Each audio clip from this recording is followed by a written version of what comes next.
Did you know that film editors were once referred to as cutters? And no, it was not because they shaped stories. It was quite the opposite because in the early days of cinema, nobody respected the art of editing.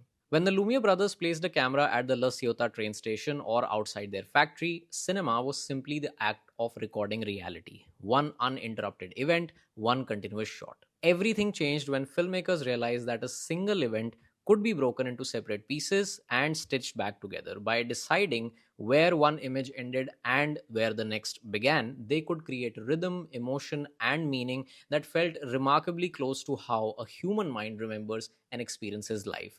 This discovery gave birth to continuity editing. Ironically, this revolutionary craft was dismissed as mechanical labor. Cutting and joining film strips was considered no different from knitting, sewing, or weaving. So, major studios like MGM and Columbia Pictures hired young working class women as cutters, believing that the job required nimble fingers rather than creative minds. But those women quietly changed cinema forever. Working in cramped editing rooms, they invented the grammar of visual storytelling.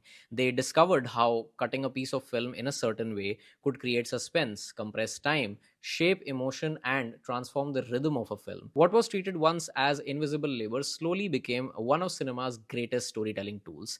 And the legacy continues today. From Saraswati Bai Phalke to Renu Saluja, Binu Paul Venugopal, and Aarti Bajaj, some of the most influential voices in Indian cinema have been women editors. And that is precisely why Main Vapas Aunga is a film that should be studied and not just experienced. The emotional impact of the film that left us all in tears wasn't just created on set, it was created again on the edit suite where Aarti Bajaj and her team turned individual moments into a story that lingers long after the film ends.